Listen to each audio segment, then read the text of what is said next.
जिस तरीके से उन्होंने किसी दूसरे के पीछे, और वो भी एक ऐसी पार्टी जो पूरी तरीके से कम बिहार में अपना जनाधार खो चुकी है, कांग्रेस के नेता के पीछे वो चलते दिखे, और जिस तरीके से हर जगह उनको साइडलाइन किया गया, उनके लिए गाड़ी तक वो चला लिए, पर उसके बाद भी उनके चेहरे को कांग्रेस के क्या नेता प्रतिपक्ष के द्वारा उनके चेहरे को मुख्यमंत्री पद के लिए घोषित नहीं किया गया।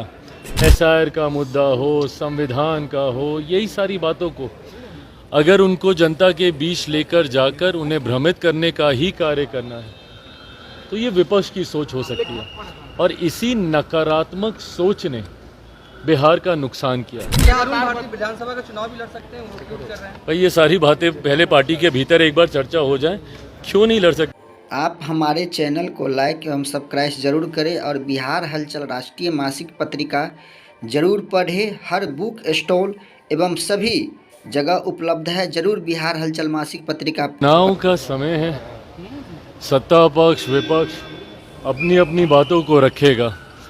इस बात में कहीं कोई दो राय नहीं है कि जिस तरीके से बिहार में प्रधानमंत्री जी के तीसरी बार प्रधानमंत्री पद की शपथ लेने के बाद एक के बाद एक विकास की बड़ी परियोजनाओं को धरातल पर उतारा गया है, जिसमें सिर्फ शिलान्यास ही नहीं, उद्घाटन भी उसमें शामिल हैं।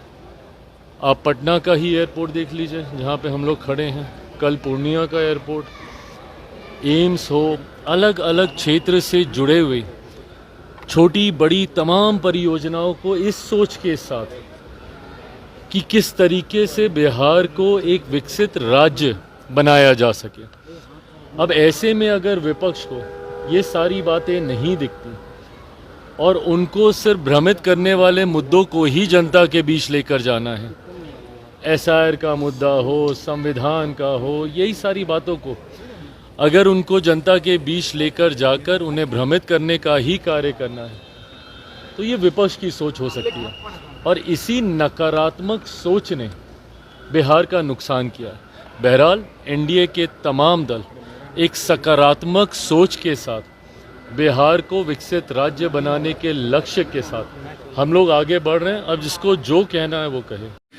बिहार हलचल न्यूज जन जन की आवाज़ जरूर देखें और लाइक सब्सक्राइब जरूर करें। हॉस्पिटल भी जा रहे हैं जो है वो नहीं कर पाएंगे। देश के प्रधानमंत्री हैं वो, आप उनकी नीतियों से सहमत असहमत हो सकते हैं, पर प्रधानमंत्री को इस तरीके से झूठा कहना, प्रधानमंत्री के बारे में अब शब्दों का इस्तेमाल करना, चोर चोरी जैसे शब्दों से उन्हें घेरना, मैं नहीं मानता कि ये उचित है। बहरहाल जनता ने हर बार जवाब देने का काम किया है। जब प्रधानमंत्री जी के ऊपर इस तरीके के अपशब्दों का इस्तेमाल किया गया, तब जनता ने विपक्ष को जवाब देने का काम किया, और आज तो पुनः हम लोग चुनाव की दहलीज पर मौजूद हैं।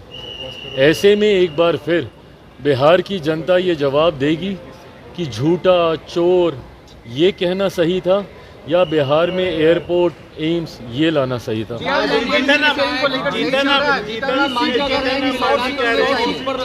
रहे हैं कि 20 सीट नहीं मिला तो 100 सीटों पर लड़ेंगे, क्या कहिएगा? क्या लग रहा है? कुछ नहीं, अपनी पोजीशनिंग ज़रूर वो कर रहे होंगे, पर हकीकत है कि अभी चर्चाओं की शुरुआत नहीं हुई।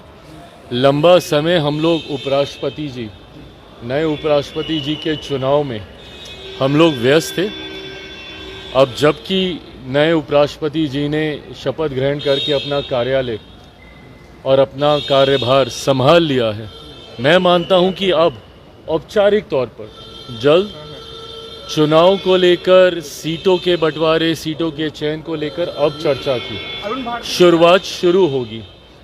ऐसे में मुझे लगता है कि इन एंटिसिपेशन ये कहना कि ये मिलेगा तो ये करेंगे, ये मिलेगा वो करेंगे, ये वो अपनी पोजीशनिंग के हिसाब से कर रहे हैं। वोटर अधिकार यात्रा के बाद तेजस्वी यादव अधिकार यात्रा पर जा रहे हैं, जहानाबाद से उनकी यात्रा की शुरुआत होगी, आप कैसे देखते हैं? शुभकामनाएं। बस इतना ध्यान रखें कि फिर किसी की माँ बहन को उनकी यात्रा में गाली ना दी जाए। तो वोट अधिकार यात्रा में उनको अहमियत नहीं मिली, इस वजह से कुछ अधिकार यात्रा जिस तरीके से उन्होंने किसी दूसरे के पीछे, और वो भी एक ऐसी पार्टी जो पूरी तरीके से कम बिहार में अपना जनाधार खो चुकी है, कांग्रेस के नेता के पीछे वो चलते दिखे, और जिस तरीके से हर जगह उनको साइडलाइन किया गया, उनके लिए गाड़ी तक वो चला लिए, पर उसके बाद भी उनके चेहरे को कांग्रेस के क्या नेता प्रतिपक्ष के द्वारा उनके चेहरे को मुख्यमंत्री पद के लिए घोषित नहीं किया गया। संभवतः ये कारण हो सकता है कि अब वो पुनः एक बार फिर अपना वर्चस्व दिखाने के लिए या अपनी पोजीशनिंग के लिए एक और यात्रा पे निकल रहे हैं। पाकिस्तान का मैच चुनाव भी लड़ सकते हैं और लेकिन लगातार विधानसभा का चुनाव भी लड़ सकते हैं, वो कर रहे हैं। भाई ये सारी बातें पहले पार्टी के भीतर एक बार चर्चा हो जाए, क्यों नहीं लड़ सकते भैया? अगर राष्ट्रीय अध्यक्ष के बारे में चर्चा हो सकती है तो पार्टी के सांसद। पाकिस्तान के बीच एशिया कप का मैच चल रहा है आज, और लेकिन सवाल खड़े किए जा रहे हैं कि पहलगाम की घटना हुई और उसके बाद भारत मैच खेल रहा है पाकिस्तान से, कैसे देखते हैं आप? देखिए ये फैसला अगर आप व्यक्तिगत तौर पे पूछेंगे तो यकीनन उन भावनाओं को ठेस पहुंचती है जिन्होंने अपनों को, और मैं सिर्फ ये मौजूदा आतंकी हमले का मैं जिक्र नहीं कर रहा हूँ, निरंतरता में जिस तरीके से पाकिस्तान ने आतंकियों को, आतंकवाद को बढ़ावा देने का कार्य किया, ऐसे में यकीनन जिन लोगों ने उस पीड़ा को झेला है, सहा है, यकीनन उनकी भावनाओं को ठेस पहुंचती है। परंतु गतवा खेल भावना की सोच के साथ ये फैसला लिया गया होगा, मैं ये मानता हूँ। इस फैसले में मैं, मेरी पार्टी, हम लोग शामिल नहीं थे, तो मैं अधिकृत तौर पे नहीं कह सकता, पर ये कहा जाता है कि खेल भावना, स्पोर्ट्समैन स्पिरिट जिसे कहते हैं, वो इन तमाम चीज़ों से उठकर होती है। उस भावना को भी ध्यान में रखना चाहिए, और कुछ ऐसी चीज़ें हैं जिनको सरहदों में नहीं बांधा जा सकता है, संगीत हो, कला का क्षेत्र हो, इन सारी बातों को। पर हाँ, अगर ऐसे में किसी भी भारतीय की भावना आहत होती है, उसको ठेस पहुंचती है, तो यकीनन इस खेल से जुड़े हुए नीति निर्माताओं को उस भावना का भी ध्यान जरूर रखना चाहिए। आप लोग सीटों को लेकर बातचीत कर रहे हैं कि प्रभु सीटों पर लड़िएगा आप लोग कोई ऐसा नया जवाब नहीं है जो मैं आपको इस सवाल का दूंगा। जब बातें होंगी, जो फैसला होगा वो आपके सामने। आप हमारे चैनल को लाइक सब्सक्राइब जरूर करें, और सभी प्लेटफार्म पर उपलब्ध है सिर्फ बिहार हलचल न्यूज़, जन जन की आवाज़ देखते रहें।